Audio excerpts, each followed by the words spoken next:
അസ്സലാമു അലൈക്കും. A to സെഡിൻ്റെ പുതിയൊരു വീഡിയോയിലേക്ക് എല്ലാവർക്കും സ്വാഗതം. എല്ലാവരും സുഖമായിരിക്കുന്നു എന്ന് വിശ്വസിക്കുന്നു. എല്ലാവിധ ഐശ്വര്യവും സമ്പൽ സമൃദ്ധി ഉണ്ടാവട്ടെ എന്ന് ഞാൻ പ്രാർത്ഥിക്കുകയാണ് കേട്ടോ.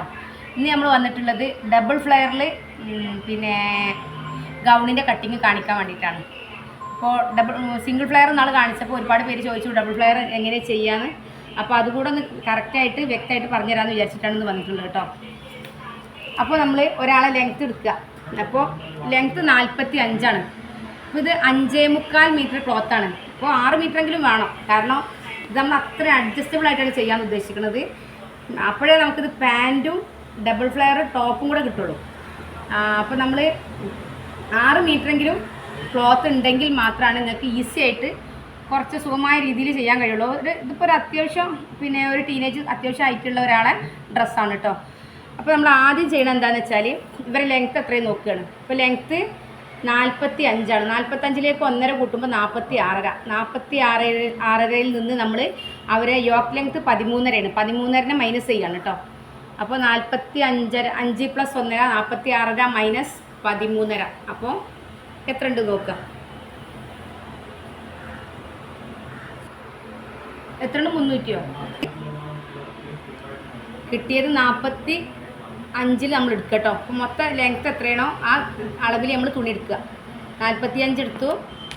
എന്നിട്ട് അതിനെ നമ്മൾ 2ആയി മടക്കുകയാണ് കേട്ടോ. 45നെ 2ആയി മടക്കി. അപ്പോൾ ഇത് ഡബിൾ ഫ്ലെയർ ആണ്. അപ്പോൾ നമ്മൾ 2 തവണ ഇതേപോലെ ചെയ്യണം. ഓക്കെ,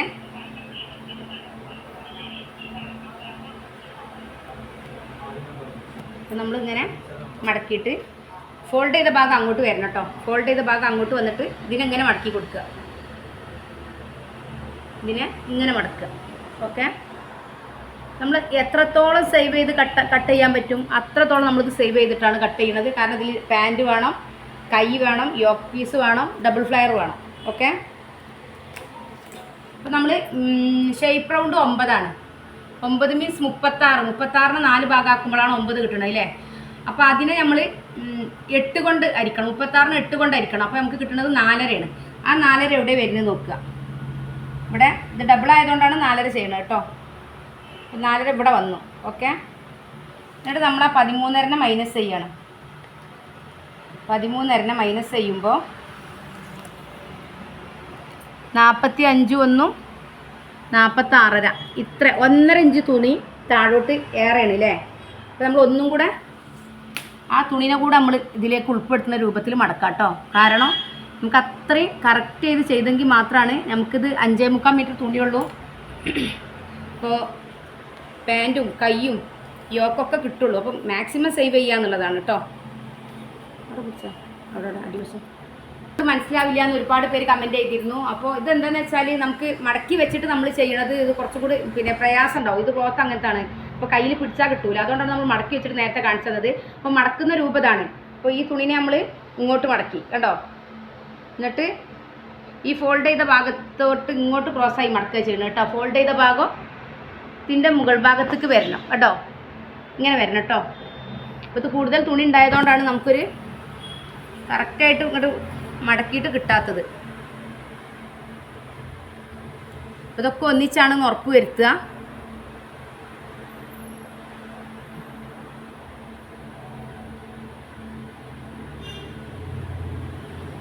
അപ്പോൾ ഇത് ഓക്കെ.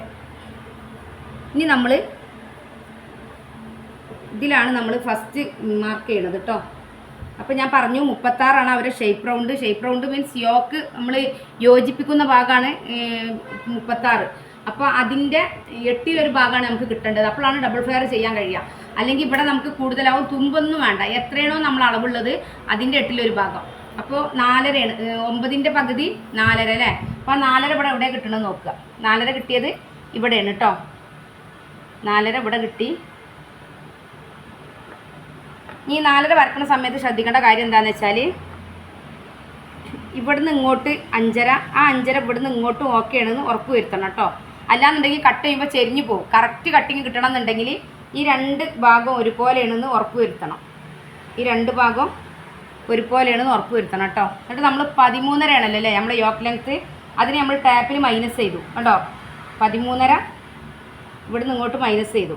എന്നിട്ട് ലെങ്ത്ത് 45 1.5 46.5 മാർക്ക് ചെയ്തു.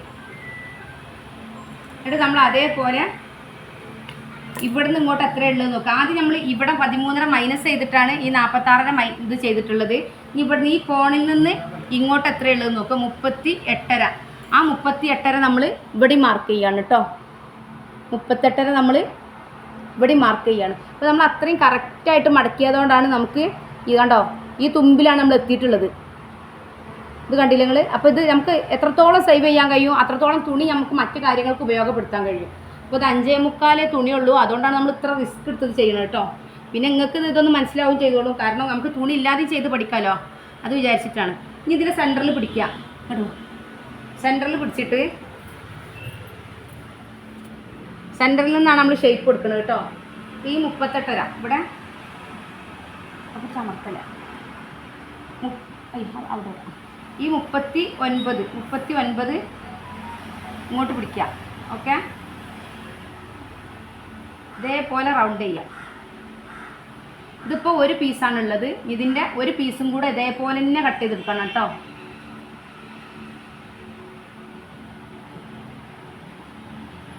ഇനി നമ്മൾ കട്ട് ചെയ്യാം.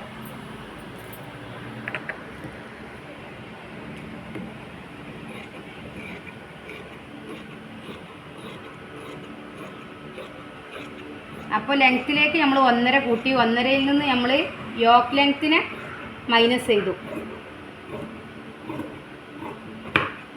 ഓക്കെ, പിന്നെ യോക്ക് എവിടെ വരുന്നത് അതിനെ 8 ഭാഗമാക്കിയിട്ട് നമ്മളിവിടെ മാർക്ക് ചെയ്തു. തുമ്പ് കൂട്ടണ്ട കേട്ടോ, അത് ക്രോസാണ് സംഭവം. തുമ്പ് കൂട്ടിയിട്ടുണ്ടെങ്കിൽ നമുക്ക് നമ്മളെ ബോഡീൻ്റെ അളവിനേക്കാളും കൂടുതൽ തുണി പോകും, അപ്പോൾ അത് വൃത്തികേടാവും. മാക്സിമം കറക്റ്റ് നിൽക്കുക എന്നുള്ളതാണ് നമ്മൾ ചെയ്യേണ്ടത്. ഇപ്പോൾ ഒരു പീസ് നമ്മൾ ചെയ്തു, ഇനി രണ്ടാമത്തെ പീസും അതേപോലെ തന്നെ ചെയ്യാം. ഓക്കെ,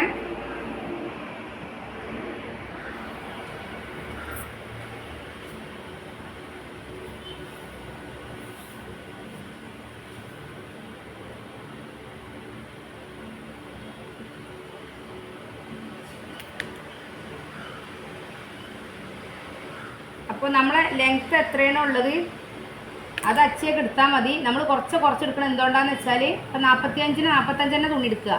അപ്പോൾ കുറച്ച് എടുക്കുന്നത് അത്രയും തുണി വേസ്റ്റ് ആവാതിരിക്കാൻ വേണ്ടിയിട്ടാണ് കേട്ടോ. നമ്മൾ എടുത്തിട്ടുള്ള ഒരു 42. അപ്പോൾ ഇതിൽ തുണി ഉണ്ടെങ്കിൽ നിങ്ങൾ കൺഫ്യൂഷൻ ആവുമൊന്നും വേണ്ട. നിലവിൽ എത്രയാണോ ലെങ്ത്ത് ഉള്ളത് ആ ലെങ്ത്ത് അപ്പാടെ ഇങ്ങനെ എടുത്താൽ മതി. ഓക്കെ, ഇത് 6 മീറ്ററെങ്കിലും ചുരുങ്ങിയത് നമുക്ക് ഈ ക്ലോത്ത് വേണ്ടായിരുന്നു. 5.25 ആകുമ്പോൾ തുണി വേസ്റ്റ് ആവും ചെയ്യും. സിംഗിൾ ഫ്ലെയർ അടിച്ചാൽ വേസ്റ്റായി പോവും. ഡബിൾ ഫ്ലെയർ ആകുമ്പോൾ നമ്മൾ ഒരുപാട് റിസ്ക് എടുത്ത് ചെയ്യണം. വേസ്റ്റ് ആക്കാതെ കട്ട് ചെയ്തെടുത്തതിന് ശേഷം മാത്രം ചെയ്യാൻ പറ്റുന്ന കാര്യമാണ്. ഇത് മടക്കുന്നത് ഇങ്ങനെയാണ് കേട്ടോ. ഇങ്ങനെ 2ആയി മടക്കി എന്നിട്ട് ഫോൾഡ് ചെയ്ത ഭാഗത്തേക്ക് ഇങ്ങനെ പിടിച്ചു. ഓക്കെ, എന്നിട്ട് നമ്മളിങ്ങനെ കറക്റ്റ് ചെയ്ത് ചെയ്യണം.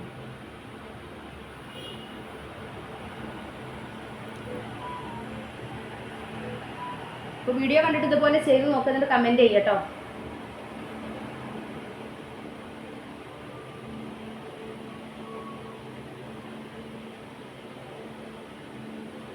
എപ്പോഴും നമ്മളൊരു കാര്യം ചെയ്യുമ്പോൾ നമ്മളെ സ്വന്തം അളവിൽ ചെയ്ത് നോക്കാൻ ശ്രമിക്കുക. അങ്ങനെ വരുമ്പോഴാണ് നമ്മൾ കോൺഫിഡൻ്റ് ആവുന്നത്. കാരണം നമുക്കാണ് അതിൻ്റെ പോരായ്മകളെക്കുറിച്ച് നമ്മൾ ഡ്രസ്സ് ധരിക്കുമ്പോൾ മാത്രമാണ് നമുക്ക് തിരിച്ചറിയാൻ കഴിയുന്നത്. ഇപ്പോൾ നമ്മളെ മക്കളോ ആരത് ഉപയോഗിച്ചാൽ എത്രത്തോളം അത് നമുക്കതിലൊരു തൃപ്തി വരുന്ന അറിയില്ല. അപ്പം നമ്മൾ ചെയ്ത് നോക്കുക, നമ്മൾ സ്വന്തം അളവിൽ ചെയ്ത് നോക്കുക. അതിന് ശേഷം മറ്റുള്ളവർക്ക് ചെയ്യാം കേട്ടോ.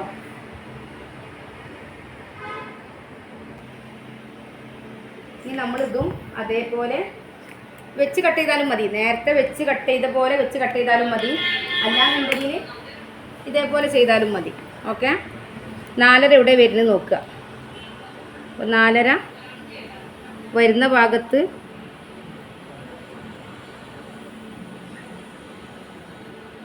ഇങ്ങനെ ചെയ്യുക. അപ്പോൾ ഇതിവിടെ കറക്റ്റാണ് 5.5. ഇതും അതേപോലെ 5.5 ഉറപ്പ് വരുത്തുക, അല്ലെങ്കിൽ ചെരിഞ്ഞു പോവും. അതൊക്കെ ശ്രദ്ധിക്കുക. പിന്നെ 13.5 മൈനസ് ചെയ്തു. 45 + 1 1.5 46.5. 1.5 എന്തിനാന്ന് വെച്ചാൽ 1/2 ഇഞ്ച് മേലെ പോവും. പിന്നെ 1 ഇഞ്ച് താഴെ മടക്കിയടിക്കാനാണ് കേട്ടോ. ഇനി മൊത്തം എത്രയാണ്? 39. ആ 39 നമ്മൾ ഇവിടെ മാർക്ക് ചെയ്യണം കേട്ടോ. ഇവിടെ മാർക്ക് ചെയ്തു. എന്നിട്ട് നമ്മൾ ഇതിനെ റൗണ്ട് ചെയ്ത് കൊടുക്കുക. ഒരു കാരണവശാലും നമ്മൾ ഇവിടുന്ന് റൗണ്ട് ചെയ്യാൻ ശ്രമിക്കരുത്, കറക്റ്റ് കിട്ടൂല. ഏറ്റവും ടോപ്പിൽ നിന്ന് റൗണ്ട് ചെയ്യണം കേട്ടോ. 39.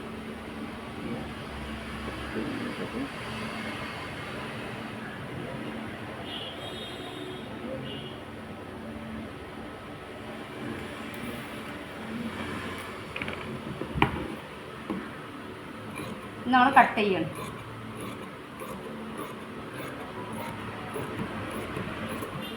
ഇത് നമുക്കൊരു പഴയ സാരിയിലോ പിന്നെ അല്ലെങ്കിൽ വില കുറഞ്ഞ പിന്നെ ജോർജറ്റിൻ്റെ ക്ലോത്ത് ഉണ്ടാവും, അതിലൊക്കെ ഒന്ന് പരീക്ഷിക്കുക കേട്ടോ. എന്തായാലും നിങ്ങൾക്ക് ഇതിൻ്റെ ഒരു റിസൾട്ട് കിട്ടും.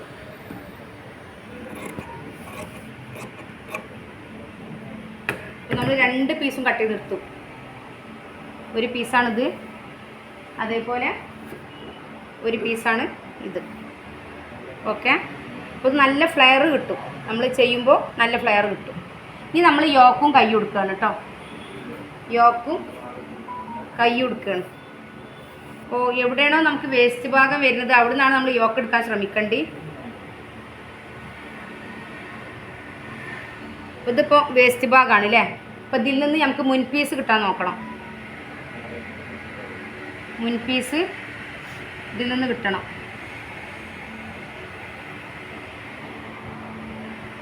അപ്പോൾ ഇങ്ങനെയൊക്കെ സേവ് ചെയ്തെങ്കിൽ മാത്രമേ നമുക്ക് ഈ കുറഞ്ഞ തുണിയിൽ ചെയ്യാൻ കഴിയുള്ളൂ കേട്ടോ. അപ്പോൾ 13.5 അല്ലേ നമ്മളെ ഈ ചെസ്റ്റൊക്കെ നോക്കട്ടെ കേട്ടോ. പറഞ്ഞിരുന്നു യോക്ക് ലെങ്ത്ത് 13.5 പറഞ്ഞു അല്ലേ. 13.5 പ്ലസ് 1 കൂട്ടുക, അപ്പോൾ 14.5. ഓക്കെ, 14.5. ഷോൾഡർ നമ്മൾ 7 കേട്ടോ എടുക്കുന്നത്. ഷോൾഡർ 7 എടുക്കുന്നത്. അപ്പോൾ 7 എടുത്തു. പിന്നെ നമ്മൾ ആം ഹോൾ എടുക്കുന്നത് 6.5 കേട്ടോ. ആം ഹോൾ 6.5 എടുത്തു. പിന്നെ ഇവിടെ ആ 7 ഉണ്ടെന്ന് നമ്മൾ ഉറപ്പ് വരുത്തുകയാണ്. ഓക്കെ, എന്നിട്ട് നമ്മൾ ഇതിൻ്റെ പകുതിയിൽ നിന്ന് ഇവിടുന്ന് ഇങ്ങോട്ട് ഇതിൻ്റെ പകുതി എത്രയാണ്? 6ൻ്റെ പകുതി 3.25 നിന്നാണ് നമ്മൾ ഇത് ആം ഹോൾ ഷേപ്പ് ചെയ്യേണ്ടത് കേട്ടോ. പിന്നെ നമ്മൾ താഴ്ഭാഗത്ത് ഞാൻ പറഞ്ഞു 9 ആണെന്ന്. അപ്പോൾ 9 എടുക്കുക, 1 ഇഞ്ച് തുമ്പും. ഓക്കെ, 9 1 ഇഞ്ച് തുമ്പ് കൊടുത്ത്. ചെസ്റ്റ് അവർക്ക് 10.5 അപ്പോൾ 10.5 1 ഇഞ്ച് തുമ്പ്. ഓക്കെ, അപ്പോൾ നിങ്ങൾക്ക് തുണി എങ്ങനെ കട്ട് ചെയ്യാം എന്നുള്ള ക്ലാസ്സാണെന്ന് തരാമെന്ന് ഉദ്ദേശിച്ചത്. നെക്ക് പിന്നെ പേപ്പർ ക്യാൻവാസിന്മേലാണ് വരയ്ക്കൽ കേട്ടോ. ഇത് മുൻ പീസാണ് കേട്ടോ. ബാക്ക് പീസ് നമ്മൾ ഇതേപോലെ എവിടെയാണോ തുണി വേസ്റ്റായി കിട്ടണം അവിടെ നിന്നാണ് നമ്മൾ ചെയ്യുക. ആദ്യം നമ്മൾ മുൻ പീസ് കട്ട് ചെയ്തെടുക്കുക.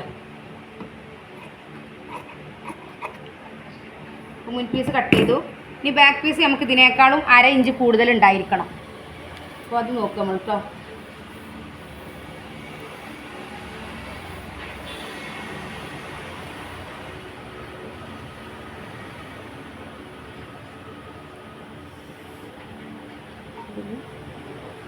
ബാക്ക് പീസാണ്. അപ്പോൾ ഇങ്ങനെ ചെയ്യാം.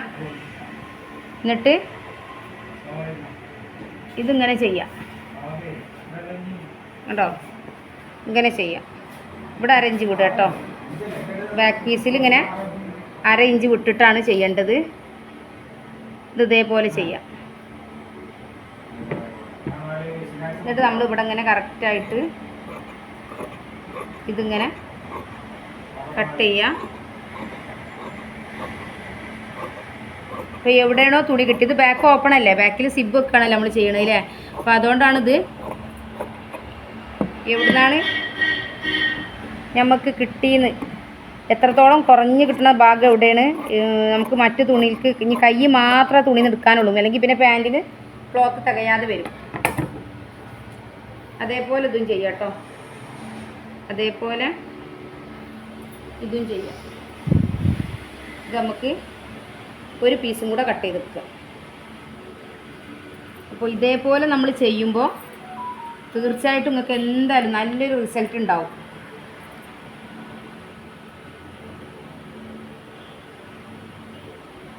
ഇതേപോലെ എവിടെയാണോ കിട്ടണത് അവിടെ വെക്കുക. ഓക്കെ, ഒട്ടുന്ന ഭാഗത്ത് വെക്കുക കേട്ടോ.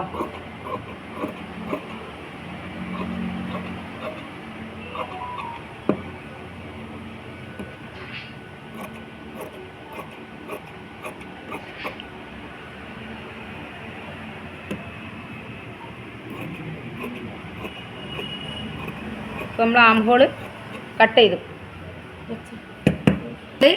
3 ഇഞ്ചാണ് അവരെ കഴുത്തിൻ്റെ വിടുത്തിട്ടോ. അപ്പോൾ 1/2 ഇഞ്ച് നമ്മൾ സിബിന് വേണ്ടി വിട്ടിട്ട് 3.25 ഇഞ്ച് മാർക്ക് ചെയ്യാണ്. കാരണം സ്റ്റിച്ച് ചെയ്ത് വരുമ്പോൾ 1/4 ഇഞ്ചും കൂടെ ഉണ്ടാവും കേട്ടോ.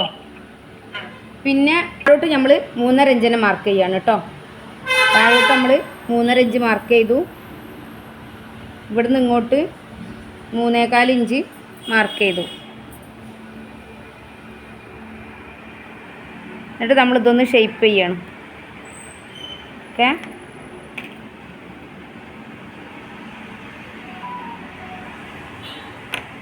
എന്നിട്ടിത് റൗണ്ട് ചെയ്ത് കൊടുക്കുകയാണ് കേട്ടോ.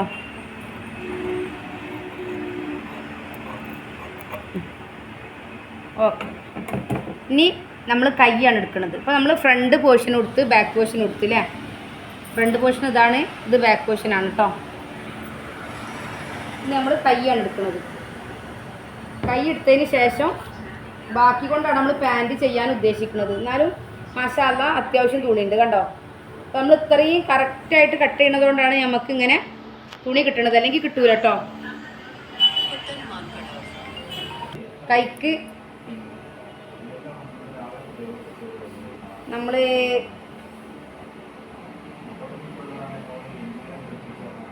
ഇതേപോലെ വേസ്റ്റ് ഭാഗം വരുന്ന അവിടെ നിന്നാണ് നമ്മൾ കൈ എടുക്കുന്നത്. ഓക്കെ, വേസ്റ്റ് ഭാഗം കണ്ടോ, ഈ കോണായ ഭാഗം ഇവിടെ നിന്നാണ് നമ്മൾ കൈ എടുക്കുന്നത്.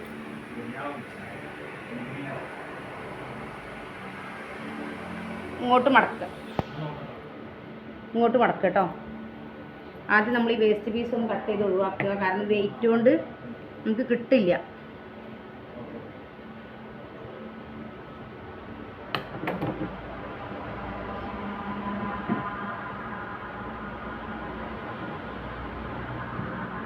എന്നിട്ട് നമ്മൾ ഇങ്ങോട്ട് മടക്കി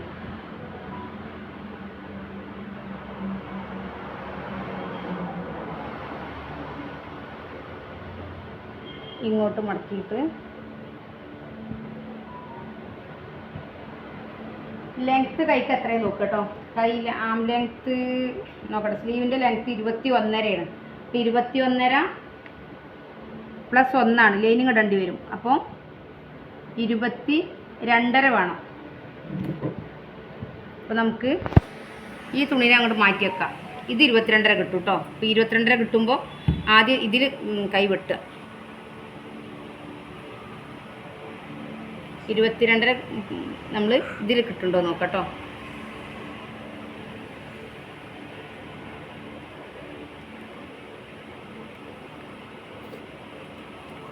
എന്നിട്ട് ലെങ്ത്ത് നോക്കട്ടോ. 22.5 ലെങ്ത്താണ് ആദ്യം മാർക്ക് ചെയ്യുന്നത്. 22.5. പിന്നെ ഇത് ബലൂൺ കൈയാണ് പറഞ്ഞിട്ടുള്ളത്. അലാസ്റ്റിക് ഇടാനാണ്. അപ്പോൾ നമ്മൾ കുറച്ച് പഫ് കൊടുക്കാം കേട്ടോ മുകൾ ഭാഗത്ത്. അപ്പോൾ പഫ് കൊടുക്കുമ്പോൾ നമ്മൾ കൊടുക്കേണ്ടത് നമ്മൾ ആം ഹോളിൻ്റെ ഇരട്ടിയാണ് കൊടുക്കേണ്ടത്. അപ്പോൾ 6.5 അപ്പോൾ 13. ഇപ്പോൾ ഇവിടുത്തെ ചുറ്റളവ് നമുക്ക് 13 കിട്ടണം. ചുറ്റളവ് 13 കിട്ടണം കേട്ടോ. അപ്പോൾ 13ലേക്ക് എവിടെയാണോ വരുന്നത് അവിടെയാണ് നമ്മൾ ഇത് മാർക്ക് ചെയ്യേണ്ടത്.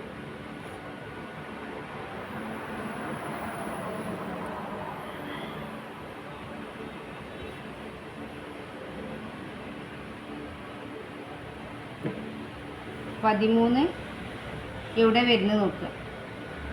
13 ഇവിടെയാണ് വരുന്നത്. ഓക്കെ, ഇവിടെ നമ്മൾ 1 ഇഞ്ച് കുറച്ചിട്ട് ഇവിടെ നമ്മളൊരു 11 ഇഞ്ചിൽ മാർക്ക് ചെയ്യുക. 2 ഇഞ്ച് കുറച്ചിട്ടോ ഒരു 11 ഇഞ്ചിൽ മാർക്ക് ചെയ്തു. ഓക്കെ, എന്നിട്ട് നമ്മൾ 22, 23 വേണ്ടി വരും കേട്ടോ. അപ്പം 23 വേണം. കാരണം 1 ഇഞ്ച് താഴെ വേണം. 1/2 ഇഞ്ച് കിട്ടിയിട്ട് കാര്യമില്ല. പിന്നെ ഇത് മടക്കി കൊടുക്കണം ഉള്ളോട്ട്. 23 പിന്നെ 13 ഇങ്ങോട്ട് എത്രയുണ്ട് നോക്ക്. 16. അതിങ്ങനെ ഷേപ്പ് ചെയ്ത് കൊടുക്കാം. ഇത് പഫ് ആയതുകൊണ്ടാണ് ഇങ്ങനെ ഷേപ്പ് ചെയ്യാൻ കഴിയുന്നത് കേട്ടോ. ഈ ഒരു ഷേപ്പിൽ വരുന്നത് പഫ് ആയതുകൊണ്ടാണ് കേട്ടോ.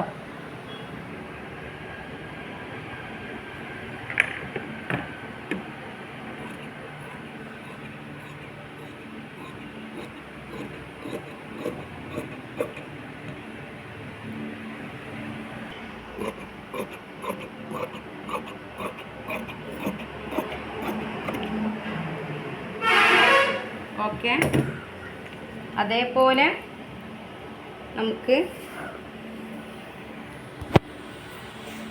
ഈ സൈഡിൽ നിന്നും കിട്ടണം. ഈ കൈ വെച്ചിട്ടാണ് ഇനി കട്ട് ചെയ്യുന്നത് കേട്ടോ. ഈ കൈ വെച്ചിട്ടാണ് കട്ട് ചെയ്യണത്.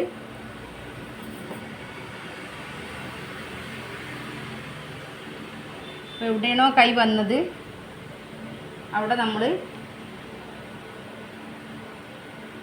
ഇതേപോലെ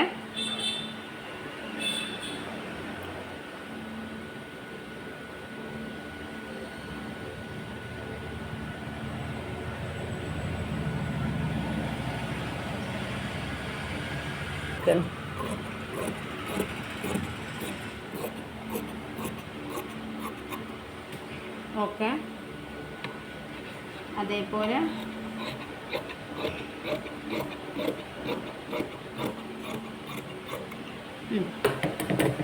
നമ്മളിവിടെ ഒരു കട്ടിങ് ഇട്ട് കൊടുക്കുകയാണ് കേട്ടോ.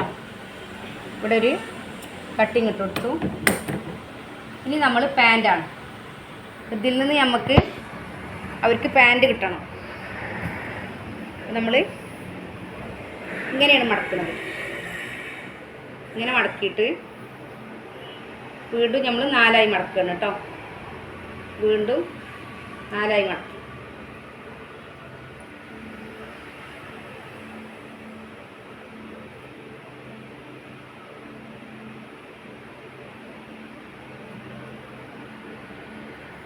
അപ്പോൾ നമ്മൾ ഈ വേസ്റ്റ് പീസ് വേസ്റ്റ് നമുക്ക് ഇങ്ങോട്ടാണല്ലേ വരുന്നത്.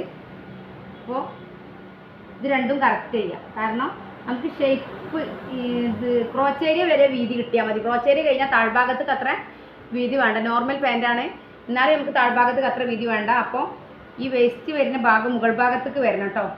അപ്പോൾ അത് നല്ലോണം ശ്രദ്ധിക്കുക. ഈ വേസ്റ്റ് ഇപ്പോൾ തുണി ഇല്ലാത്തൊരു സാഹചര്യം വരികയാണെങ്കിൽ ഇങ്ങനെയൊക്കെ നോക്കിയിട്ട് വേണം നിങ്ങൾ ചെയ്യാൻ.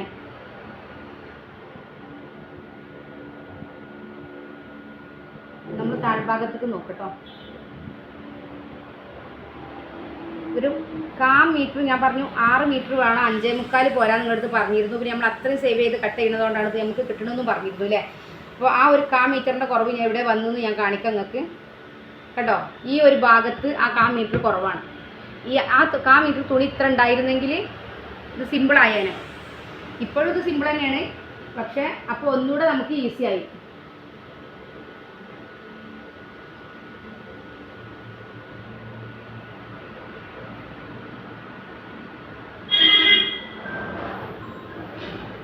ഇനി നമ്മൾ പാൻറ്റിൻ്റെ ലെങ്ത്താണ് നോക്കുന്നത് കേട്ടോ. പാൻറ്റിൻ്റെ ലെങ്ത്ത്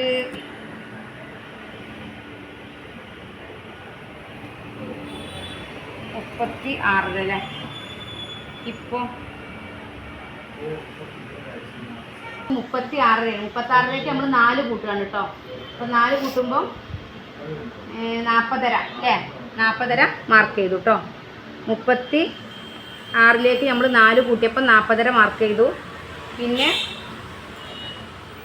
അവർ ഹിപ്പ് റൗണ്ട് 38ആണ്. 38ഉം 10ഉം 48. 48നെ 4 ഭാഗമാക്കുമ്പോൾ 12 കേട്ടോ. 12 നമ്മൾ മാർക്ക് ചെയ്തു. പിന്നെ നമ്മൾ ലെങ്ത്ത് 36 അല്ലേ. 36ലേക്ക് നമ്മൾ 5 കൂട്ടുകയാണ്. അപ്പോൾ 41. 41ക്ക് പിന്നെ 3 ഭാഗമാക്കുമ്പോൾ 13. 13ലേക്ക് നമ്മൾ 13.5. 13.5ക്ക് 1 കൂട്ടുമ്പോൾ 14 കേട്ടോ. പിന്നെ ഇവിടെ നമ്മൾ ആ 12 ഉണ്ടെന്ന് ഉറപ്പ് വരുത്തുക.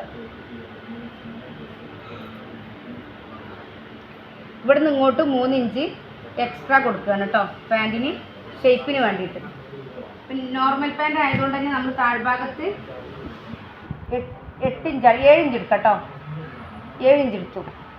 പിന്നെ നമ്മൾ ഇവിടുന്ന് ഇങ്ങോട്ട് മേലോട്ട് ഒരു 2 ഇഞ്ച് മാർക്ക് ചെയ്യാണ് കേട്ടോ. 2 ഇഞ്ച് ഇതിനെ മാർക്ക് ചെയ്യണമെന്ന് വെച്ചാൽ മടക്കി അടിക്കാൻ വേണ്ടിയിട്ടാണ്. അതേപോലെ ഇവിടുന്ന് ഇങ്ങോട്ടും ഇവിടുന്ന് ഇങ്ങോട്ടും മാർക്ക് ചെയ്തു.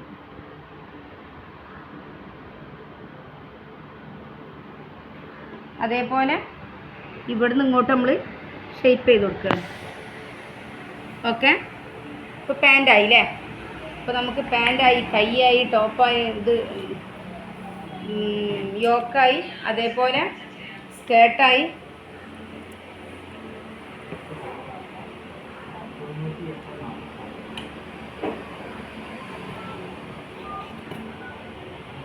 ഇനി നമ്മൾ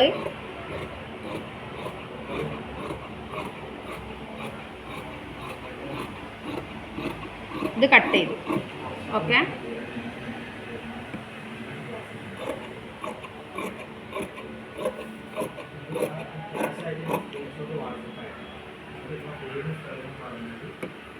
അങ്ങനെ നമ്മൾ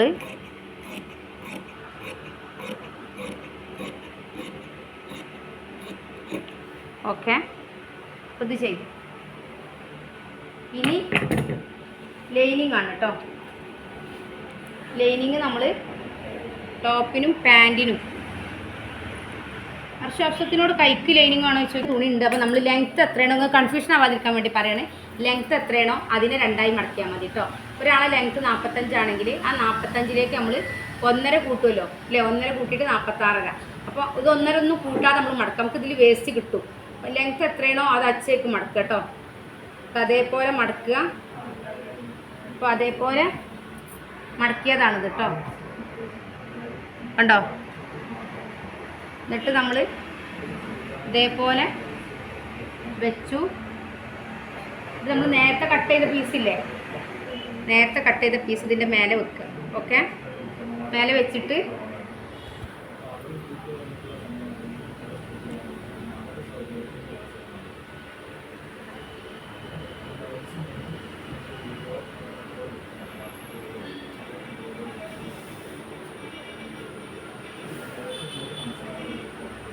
ഇതേപോലെ വെക്കുക.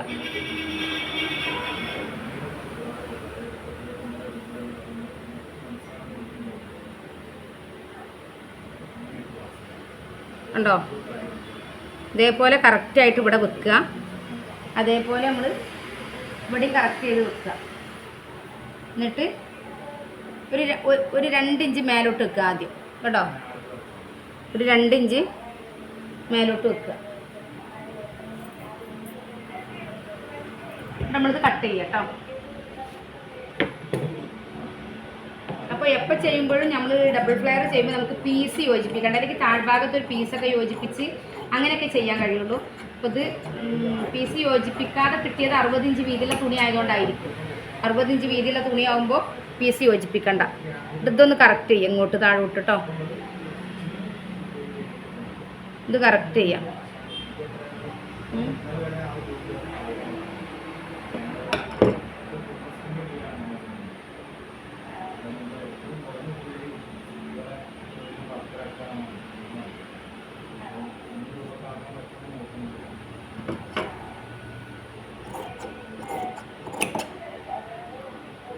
ഓക്കെ, ഇപ്പോൾ നമ്മൾ ഇതിനേക്കാളും കണ്ടോ, ഇതിനേക്കാളും നമുക്ക് ലൈനിങ് കുറവാണ് വേണ്ടത്. ലൈനിങ് ഇതിനേക്കാളും കുറച്ച് കുറഞ്ഞ് കിട്ടണം കേട്ടോ. കണ്ടോ, ഈ ഒരു ലെവലിൽ കിട്ടണം. 2 ഇഞ്ച് മേലോട്ട് കിട്ടണം കേട്ടോ.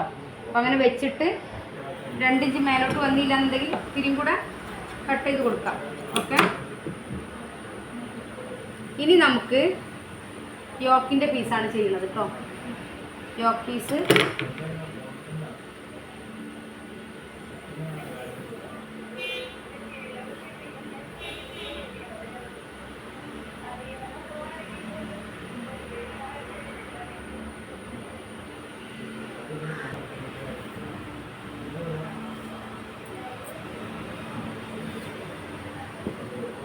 ഇതേപോലെ കണ്ടോ,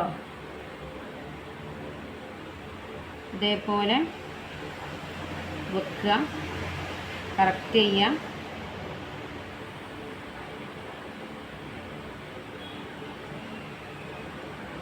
ഇങ്ങനെ കറക്റ്റ് ചെയ്യുക.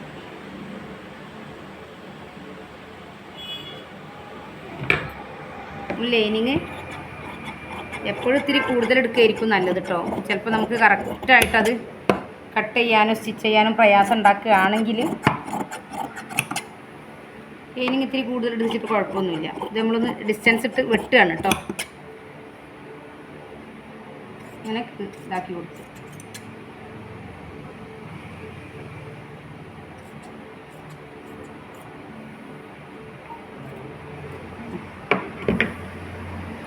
എന്നിട്ട് ഇതേപോലെ തന്നെ ബാക്ക് പീസ് വെച്ചിട്ട്, ഇതിപ്പോൾ മുൻ പീസാണ്, അതിൽ നിന്ന് ഒരു പീസ് എടുത്തിട്ട് ബാക്ക് പീസ് വെച്ചിട്ട്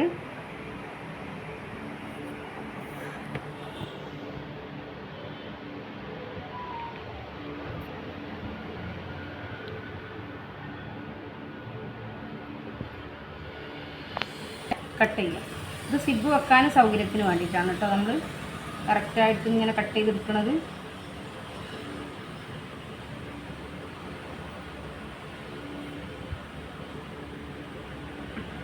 ഇത് നമ്മൾ ഇതേപോലെ ഓക്കെ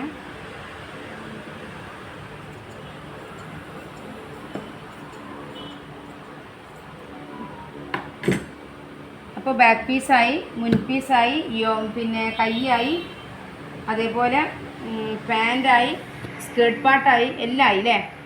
ഈ പാൻറ്റിന് ലൈനിങ്ങും കൂടെ വെക്കാനുള്ളൂ അല്ലേ. പാൻറ്റിൻ്റെ ലൈനിങ് വെക്കാം. ഇത് ഇതേപോലെ തന്നെ നമുക്ക് ഇത് ഓപ്പോസിറ്റിലേ മടക്കാൻ കഴിയുള്ളൂ, അപ്പോഴേ കിട്ടുള്ളൂ കേട്ടോ. ഓപ്പോസിറ്റിൽ ലെവലിൽ കിട്ടാനുള്ള സാധ്യത കുറവാണ്. അപ്പം നമ്മൾ ഓപ്പോസിറ്റിൽ മടക്കും. പാൻറ്റല്ലേ, ഇപ്പോൾ കുഴപ്പമില്ല. ഓപ്പോസിറ്റിൽ മടക്കിയിട്ട്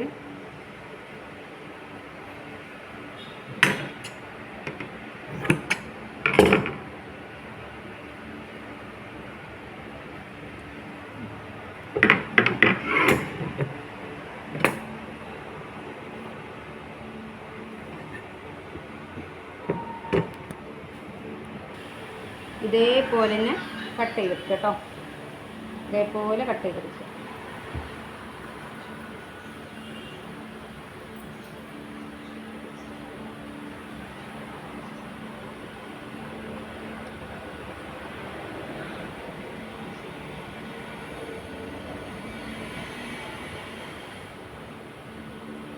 കേട്ടോ, ഇതേപോലെ കറക്റ്റ് ചെയ്ത് മടക്കുക.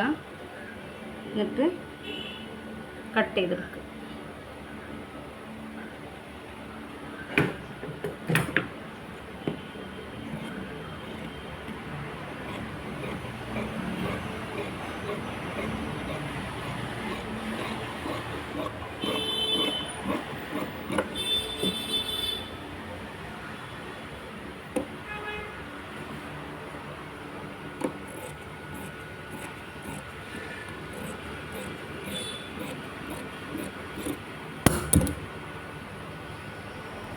ഓക്കെ, ഇനി നമ്മൾ ഇതെങ്ങനെ സ്റ്റിച്ച് ചെയ്യണമെന്ന് നോക്കട്ടോ. പിന്നെ ഗൗണിൻ്റെ കട്ടിങ് എങ്ങനെയെന്നുള്ള എല്ലാ കാര്യങ്ങളും പറഞ്ഞു തന്നു കേട്ടോ. അപ്പോൾ പിന്നെ സ്റ്റിച്ചിങ് നോക്കട്ടെ, ഇൻഷാല്ല കാണിക്കാൻ പറ്റുകയാണെങ്കിൽ എന്തായാലും നമ്മൾ വീഡിയോ ചെയ്യാം. അപ്പോൾ ഇതേപോലുള്ള ക്ലാസ്സുകൾ നിങ്ങൾക്ക് വേണമെന്നുണ്ടെങ്കിൽ ഏറ്റവും പെർഫെക്റ്റ് ആയ രീതിയിൽ ശരീരം അളവെടുത്ത് മാർക്ക് ചെയ്ത് കട്ട് ചെയ്ത് സ്റ്റിച്ച് ചെയ്യുന്ന ക്ലാസ്സാണ്. അത് 6 മാസത്തെ കോഴ്സിൽ അഡ്മിഷൻ ഫീ മാത്രമേ ഉള്ളൂ. 6 മാസത്തെ കോഴ്സ് തീർത്തും ഫ്രീ ആണ്. അപ്പോൾ നമ്മൾ വെറുതെ പിന്നെ വീട്ടിലിരിക്കണവർക്കും അതേപോലെ എന്തെങ്കിലും ഒന്ന് ചെയ്യണം എന്ന് ആഗ്രഹിക്കണവർക്കും തയ്യലിനെ കുറിച്ച് ഒന്നും അറിയണ്ട, മെഷീനെ കുറിച്ച് പോലും അറിയാതെ മെഷീൻ പൊടി പിടിച്ച് കിടക്കുന്നുണ്ടാവും, അങ്ങനെയുള്ളവർക്കും ഇനിയിപ്പോൾ എനിക്ക് എന്തെങ്കിലും ഒന്ന് പഠിക്കണം എന്ന് ആഗ്രഹിക്കണവർക്കൊക്കെ നമ്മുടെ ക്ലാസ്സിൽ ജോയിൻ ആവാം. പിന്നെ എല്ലാവർക്കും തോന്നും ഓൺലൈൻ ക്ലാസ് അല്ലേ പഠിക്കാൻ കഴിയുമോ എന്നൊക്കെ ഒരു തോന്നലുണ്ടായിരിക്കും. പക്ഷെ അത് വെറുതെയാണ് കേട്ടോ. തീർത്തും നിങ്ങൾക്ക് ഓഫ്ലൈനേക്കാളും കൂടുതൽ മനസ്സിലാക്കി പഠിക്കാൻ കഴിയുന്ന ഒരു ഓൺലൈൻ ക്ലാസ്സാണ് നമ്മൾ പ്രൊവൈഡ് ചെയ്യുന്നത്. പിന്നെ എല്ലാവരും എന്നോട് ചോദിക്കലുണ്ട് 6 മാസത്തെ ക്ലാസ് എന്തിനാണ് അത്ര സമയം വേണോ ഇതൊക്കെ പഠിക്കാനെന്ന്. അപ്പോൾ ഇത് കറക്റ്റായിട്ട് ഇതിനെ ഫോളോ ചെയ്യുകയാണെങ്കിൽ പിന്നെ നമുക്ക് 1 മാസം കൊണ്ട് തന്നെ കറക്റ്റായിട്ട് പഠിച്ചിട്ട് നമുക്ക് പുറത്തേക്ക് ചെയ്യാനുള്ള ഒരു പ്രാപ്തി ഉണ്ടാക്കിയെടുക്കാൻ കഴിയും. പക്ഷേ ഞാൻ എപ്പോഴും കണ്ടത് പ്രായമായവരെ സംരക്ഷിക്കുന്ന ഒരുപാട് വീട്ടമ്മമാരുണ്ടാവുമല്ലോ. അപ്പോൾ അവർക്ക് പിന്നെ ഒക്കെ അവരെ കാര്യങ്ങളിൽ കൂടുതൽ അവരവരെ ഉമ്മാൻ്റെ കാര്യങ്ങൾ നോക്കി എന്നിട്ടൊക്കെ അവർ മിഷീമൊക്കെ വരുമ്പോഴേക്കും സമയം വൈകി അങ്ങനത്തെ ഒക്കെ ഒരുപാട് പേര് എൻ്റെ ക്ലാസ്സിലുണ്ട്. അപ്പോൾ അങ്ങനത്തെ ഒക്കെ ആൾക്കാരുണ്ടാവും. ചെറിയ മക്കളെ പരിഗണിക്കണവർ ഒരു പക്ഷേ നമ്മൾ ശരിക്കും ചിന്തിച്ച് നോക്കി ഒരു പ്രായമായ ഉമ്മാനെ നോക്കണ ഒരാൾ ആ വീട്ടിലുണ്ടെങ്കിൽ മറ്റ് മക്കളൊക്കെ സമാധാനത്തോടെ സുഖമായിട്ട് ഉറങ്ങണത് എന്തുകൊണ്ടാണ്? ആ നോക്കാൻ അവിടെ ആളുണ്ട് എന്നുള്ള ഒറ്റ ഇതുകൊണ്ട് മാത്രമാണ് അല്ലേ? അപ്പോൾ അങ്ങനത്തെ ഒരാളെ നമ്മൾ ഏറ്റവും കൂടുതൽ പരിഗണിക്കണം എന്നാണ് ഞാൻ ഈ പഠിച്ചത് കേട്ടോ. പിന്നെ ശരിക്കും പറഞ്ഞാൽ അവർ ഉറങ്ങാതിരിക്കുന്നത് കൊണ്ടും അവരെ കാര്യങ്ങൾ ഡിലേ ആയിട്ട് ഇവരെ കാര്യങ്ങൾ നടക്കുന്നത് കൊണ്ടുമാണ് നമ്മൾ മറ്റുള്ള മക്കളും മരുമക്കളായാലും ആരായാലും നമ്മൾ സമാധാനത്തോടെ ഉറങ്ങുന്നതും നമ്മളെ കാര്യങ്ങളിലേക്ക് പോണതും. അപ്പോൾ എപ്പോഴും നമ്മൾ പ്രാർത്ഥിക്കുമ്പോൾ ആദ്യം പ്രാർത്ഥിക്കേണ്ടത് ആ പ്രായമായ ഉമ്മാനെ നോക്കുന്ന ആളെ ആരോഗ്യത്തിനും ദീർഘായുസിനും വേണ്ടിയിട്ടാണ്. അപ്പോൾ നിങ്ങൾക്കൊക്കെ അങ്ങനെ ഒരു അനുഭവം ഉണ്ടായിരിക്കും. കാരണം നമ്മളെ ചെറിയ മോനാണ് വീട്ടിലുണ്ടാവുക, ഓലെ വൈഫായിരിക്കും ഉമ്മാനെ നോക്കുക, അങ്ങനത്തെ ഒക്കെ സാഹചര്യങ്ങളുണ്ടാവും. അപ്പോൾ ഉമ്മാനെ നോക്കുന്ന വ്യക്തിനെ മാക്സിമം പരിഗണിക്കുക എന്നുള്ളതാണ് നമ്മൾ ചെയ്യേണ്ടത്. ഒരു പക്ഷേ എല്ലാവരും അതിൻ്റെ കുറവുകളിലേക്കാണ് നോക്കുക അല്ലേ? അവർക്ക് എന്താണ് പോരായ്മ ഉള്ളത്? ഇപ്പോൾ നമ്മൾ ചെല്ലുമ്പോൾ അവരെ ഉമ്മ കുളിച്ചില്ല, ഉമ്മ എത്ര സമയത്തും കുളിപ്പിച്ചില്ല, അല്ലാന്നുണ്ടെങ്കിൽ ഉമ്മാൻ്റെ കാര്യങ്ങൾ ചെയ്തില്ല, ഉമ്മാൻ്റെ തലക്കിയില്ല, അങ്ങനെയൊക്കെയുള്ള പോരായ്മകൾ മാത്രം നമ്മൾ തിരയും. പക്ഷേ അവരിലുള്ള ഏറ്റവും വലിയ പോസിറ്റീവ് എന്താണ്? നമ്മൾ കിടന്നുറങ്ങണത് അവരവിടെ ഉറങ്ങാതിരിക്കുന്നത് കൊണ്ടാണെന്ന് മാത്രം നമ്മൾ ചിന്തിച്ചാൽ മതി. അവർ ഉമ്മാനെ നോക്കാൻ തയ്യാറാണ്. അവരെ മക്കളെ പോലെ, അവരെ മക്കളിൽ കൂടുതൽ ഇനി എത്രയൊക്കെ പോരായ്മകൾ നമ്മൾ പറഞ്ഞാലും അവരവിടെ ഉണ്ടല്ലോ. അവരിൽ നിന്ന് വ്യക്തിത്വം അവിടെ ഉണ്ടായത് കൊണ്ട് മാത്രമാണ് നമ്മളൊക്കെ നമ്മളെ വീട്ടിൽ സമാധാനമായിട്ട് ഉറങ്ങുന്നത്. അപ്പോൾ അവരെ പരിഗണിക്കുക എന്നുള്ളതാണ് ഞാൻ ഏറ്റവും കൂടുതൽ ചിന്തിക്കുന്നത്. അവരെ ആരോഗ്യത്തിനും ആയുസ്സിനും വേണ്ടി പ്രാർത്ഥിക്കാം. അങ്ങനെ പ്രായമാരെ നോക്കുന്ന എല്ലാവർക്കും അള്ളാഹു ആരോഗ്യത്തോടുള്ള ദീർഘായുസ് കൊടുക്കട്ടെ എന്ന് ഞാൻ പ്രാർത്ഥിക്കുന്നുണ്ട്. പിന്നെ അതേപോലെ തന്നെയാണ് ചെറിയ മക്കൾ. നമുക്ക് ചെറിയ മക്കളല്ലേ, അവരൊന്നും ചെയ്യാൻ കഴിയില്ലല്ലോ. അങ്ങനത്തെവരൊക്കെ പഠിക്കാൻ ആഗ്രഹിക്കുന്നവരുണ്ടാവും. പറഞ്ഞു വന്നത് അതാണ്, പഠിക്കാൻ ആഗ്രഹിക്കുന്നവരുണ്ടാവും. അപ്പോൾ അവർക്കൊക്കെ വേണ്ടിയിട്ടാണ് നമ്മൾ ഈ 6 മാസം സമയം കൊടുത്തത്. പിന്നെ ജോലിക്ക് പോണവരുണ്ട്, അതേപോലെ പിന്നെ ഒരു വീട്ടുജോലി ചെയ്യണവരുണ്ട്. അവർക്ക് രാവിലെ വീട്ടുജോലിക്ക് പോയാൽ ചിലപ്പോൾ വൈകുന്നേരമൊക്കെ ആയിരിക്കും ക്ലാസ് കാണാൻ കഴിയുക. പിന്നെ ഇതിൻ്റെ മറ്റൊരു ഇതെന്താണെന്ന് വെച്ചാൽ ഏറ്റവും ക്വാളിറ്റി ഉള്ള ക്ലാസ്സാണ് നിങ്ങൾക്ക് നമ്മൾ തരുന്നത്. ഒരു കാരണവശാലും നമ്മൾ ക്വാളിറ്റി കുറഞ്ഞൊരു ക്ലാസ് തരുന്നില്ല. അപ്പോൾ 500 രൂപക്ക് പിന്നെ 6 മാസത്തെ ഫ്രീ കോഴ്സ് എന്താണ്? അപ്പോൾ നിങ്ങൾക്ക് എന്താ ലാഭം ചോദിക്കുന്ന ഒരുപാട് പേരുണ്ട്. അപ്പോൾ എനിക്കുള്ള ലാഭം ഇതാണ്. എന്താണെന്ന് വെച്ചാൽ ഒരുപാട് ആളെ പ്രാർത്ഥന, പിന്നെ നമ്മളുടേതായ എന്തായാലും ഒരു ബ്രാൻഡ് അല്ലാവും നമുക്ക് മുന്നോട്ട് കൊണ്ടുപോകാനുള്ള ഒരു സാഹചര്യം തരുമെന്ന് എനിക്ക് തീർത്തും ഉറപ്പാണ്. കാരണം നമ്മൾ ഒരു വ്യക്തിയിൽ നിന്ന് ആഗ്രഹിച്ചാൽ അതിനൊരു പരിമിതി ഉണ്ട്, അള്ളാഹുവിൽ നിന്ന് ആഗ്രഹിച്ചാൽ പരിമിതി ഇല്ല. അതിൽ ഞാൻ തീർത്തും വിശ്വസിക്കുന്നുണ്ട്. അപ്പോൾ ഏതൊരു വ്യക്തിക്ക് പഠിക്കണം എന്നുണ്ടെങ്കിലും ഒരു പക്ഷേ അവരുടെ കയ്യിൽ പൈസ ഇല്ലാത്ത എത്രയോ പേരുണ്ടാവും. പൈസ ഉള്ളവരുണ്ടാവും, ഇല്ലാത്തവരുണ്ടാവും. അപ്പോൾ ഇല്ലാത്ത ഒരാൾ ചിന്തിക്കും എനിക്കൊന്ന് പഠിക്കാൻ കഴിഞ്ഞെങ്കിൽ വലിയ വലിയ ഫീസല്ലേ, അപ്പോൾ എങ്ങനെ പഠിക്കുക? അപ്പോൾ അങ്ങനെയൊക്കെ ചിന്തിക്കുന്നവരുണ്ടാവും. അപ്പോൾ ശരിക്കും ചിന്തിച്ചാൽ 500 രൂപയ്ക്ക് എനിക്കൊരു ക്ലാസ് കിട്ടുകയാണെങ്കിൽ നോക്കാലോ, അങ്ങനെ ചിന്തിച്ച് വരുന്ന ഒരുപാട് പേരുണ്ട്. അപ്പോൾ അവരൊക്കെ പരിഗണിച്ചിട്ടാണ് ഏറ്റവും കുറഞ്ഞ ഫീസിൽ. ഞാനൊരു 14-15 വർഷത്തെ എക്സ്പീരിയൻസ് ആണ് എനിക്ക് ടൈലറിങ്ങിൽ. പിന്നെ എക്സ്പീരിയൻസ് എന്താണോ അതാണ് ഞാൻ ഷെയർ ചെയ്യുന്നത്. അതുകൊണ്ടാണ് ഞാൻ മറ്റുള്ളവരടുത്ത് പറഞ്ഞാൽ നിങ്ങൾക്ക് കോൺഫിഡൻറ്റ് ഉണ്ടാക്കി തരും, ഷുവറായിട്ട് നിങ്ങൾക്ക് പഠിക്കാൻ കഴിയും. ഇപ്പോൾ ഫാഷൻ ഡിസൈനിങ് കഴിഞ്ഞ് ഞാൻ പറഞ്ഞില്ല 400 കുട്ടികളോളം മാഷാ അല്ലാഹ് എൻ്റെ പിന്നെ ക്ലാസ്സിലുണ്ട്. അപ്പോൾ അവരൊക്കെ എൻ്റെ അടുത്ത് പറഞ്ഞ ടീച്ചറെ നിങ്ങൾ എന്തായാലും പറയണം, ഞങ്ങളൊക്കെ കോൺഫിഡൻ്റ് ആയി. പിന്നെ ഒരുപാട് പേരുണ്ടാവും ഫാഷൻ ഡിസൈനിങ് ഡിപ്ലോമ ഒക്കെ കഴിഞ്ഞിട്ട് ചെയ്യാൻ കോൺഫിഡൻറ്റ് ഇല്ലാതെ വീട്ടിലിരിക്കണവർ, പുറത്തേക്ക് ചെയ്യാൻ കഴിയാത്തവർ. അപ്പോൾ അവരുടെ അടുത്തൊക്കെ നിങ്ങൾ പറയണം ഞങ്ങൾക്ക് ക്ലാസ് ഒരുപാട് ഉപകാരപ്പെട്ട്. അങ്ങനെ പറയണ ഒരുപാട് പേരുണ്ട്. UK നിൻ്റെ സ്റ്റുഡൻറ്റ് പറഞ്ഞത് അമേസിംഗ് എന്നാണ്. അപ്പോൾ ഒരു സ്വാഭാവികമായിട്ടും അങ്ങനെയൊക്കെ എൻ്റെ സ്റ്റുഡൻറ്റിൻ്റെ അടുത്ത് പറയണമെന്നുണ്ടെങ്കിൽ അതെനിക്ക് അപൂർവമായ ഒരു നേട്ടമായിട്ടാണ് ഞാൻ കാണുന്നത്. കാരണം ഒരു വ്യക്തി പിന്നെ ഒരാളെ സ്ഥാപനത്തിനോ ഒരാളെ പിന്നെ തൊഴിലിനെ കുറിച്ചിട്ട് ഓക്കെ പറയുമ്പോഴാണ് ആ തൊഴിൽ ചെയ്യുന്ന ആൾ ഒന്നുകൂടെ മെച്ചപ്പെടുക എന്നാണ് ഞാൻ വിശ്വസിക്കുന്നത്. അപ്പോൾ എന്നിലുള്ള കാര്യങ്ങൾ ഞാൻ ഷെയർ ചെയ്യാണ്. അപ്പോൾ തീർച്ചയായിട്ടും ക്ലാസ്സിന് നമ്മളെ മക്കളൊക്കെ വളർന്നു വരുന്നുണ്ട്. അവർക്കൊക്കെ നിങ്ങൾ ക്ലാസ്സിനെ കുറിച്ച് പറഞ്ഞു കൊടുക്കണം. അതെന്താണെന്ന് വെച്ചാൽ ഇന്നലെ എന്നെ അത്ഭുതപ്പെടുത്തിയൊരു കാര്യം പറയട്ടോ. 7ാം ക്ലാസ് പഠിക്കണ മോൾക്ക് തയ്യൽ പഠിക്കണം പറഞ്ഞ് ഉമ്മ വിളിച്ചിരുന്നു. അപ്പോൾ മോള് സ്കൂളിൽ പോയിട്ട് വൈകുന്നേരം വന്നിട്ട് ട്യൂഷൻ കഴിഞ്ഞ് വന്നിട്ട് വേണ്ടി വരും എൻ്റെ മോൾക്ക് ക്ലാസ് കാണാൻ. അപ്പോൾ ഏത് സമയത്താണ് പറ്റുക? അപ്പോൾ ഞാൻ അമ്മാനാണ് സത്യം പറഞ്ഞാൽ നമിച്ചു പോയത്. കാരണം പിന്നെ കുട്ടി 7ാം ക്ലാസ്സിലാണ് പഠിക്കുന്നത്. അപ്പോൾ സ്വാഭാവികമായിട്ടും ഉമ്മാരെന്താ പറയുക, ഇപ്പോൾ ചൻ്റെ പഠിച്ചോ, അപ്പോൾ പഠിക്കാനായിട്ടില്ല എന്ന് പറയില്ലേ. പക്ഷെ ഉമ്മ ചിന്തിച്ചത് എന്താണ്? അത് അവൾക്ക് അവളുടെ ഡ്രസ്സുകളും ചെയ്യാനുള്ള ഒരു കരുത്താകുന്ന ഉമ്മ ചിന്തിച്ച്. അങ്ങനെ നമ്മൾ ഓരോ ഉമ്മമാരെ ചിന്തിക്കണം. അതിപ്പോൾ എൻ്റെ ക്ലാസ്സിൽ നിന്നല്ല, ഏത് ക്ലാസ് അറ്റൻഡ് ചെയ്താലും നിങ്ങൾ നമ്മളെ മക്കളെ പഠിപ്പിക്കാൻ ഒരു മനസ്സ് കാണിക്കണം. നമുക്ക് മാത്രം പിന്നെ ചെയ്യുക, നമ്മളെ മക്കൾക്കൊക്കെ നമ്മൾ ചെയ്യാന്നുള്ള ഒരു കാഴ്ചപ്പാട് ഒഴിവാക്കിയിട്ട് അവരത് ചെയ്യട്ടെ. സ്വന്തമായിട്ടൊന്ന് ഷേപ്പ് ചെയ്യാനും ഒന്ന് പുറത്തിറങ്ങുന്ന സമയത്ത് മക്കൾ പറയുമ്പോൾ അതൊന്ന് അവിടെ കൊണ്ടുപോയി അതൊന്ന് ഷേപ്പാക്കി കൊണ്ടുവരുമ്പോൾ അങ്ങനെ പറഞ്ഞ് ഉമ്മാരെ ബുദ്ധിമുട്ടുന്ന എത്രയോ മക്കളുണ്ട്. ചിലപ്പോൾ ഉമ്മാക്കും അത് അറിയില്ലായിരിക്കും എങ്ങനെ ഷേപ്പ് ചെയ്യാമെന്നൊന്നും. അപ്പോൾ അതിൻ്റെ ഒന്നും ഒരു സാഹചര്യം ഇല്ലാതെ നമ്മുടെ വീട്ടിലൊരു മെഷീൻ, ഒരു വീടായാൽ നമുക്ക് അരി ഭക്ഷണം പോലെ തന്നെയാണ് വസ്ത്രം അല്ലേ. അപ്പോൾ അതിനൊരു മെഷീൻ നമ്മുടെ വീടായാൽ നിർബന്ധമാണ്. അപ്പോൾ അതിലൊന്ന് ഷേപ്പ് ചെയ്യുക, നമ്മുടെ മക്കൾക്ക് ചെയ്യുക, അങ്ങനത്തെ ഒക്കെ സാഹചര്യങ്ങൾ ആഗ്രഹിക്കുന്നവരുണ്ടെങ്കിൽ തീർച്ചയായിട്ടും നമ്മുടെ ക്ലാസ് അറ്റൻഡ് ചെയ്യണം. ഇൻഷാ അല്ലാഹ് മറ്റൊരു വീഡിയോയുമായിട്ട് വീണ്ടും വരും. എല്ലാവരും പ്രാർത്ഥനയിൽ ഉൾപ്പെടുത്തും. ഇൻഷാ അല്ലാഹ് ഞാനും പ്രാർത്ഥനയിൽ ഉൾപ്പെടുത്താം. അസ്സലാമു അലൈക്കും.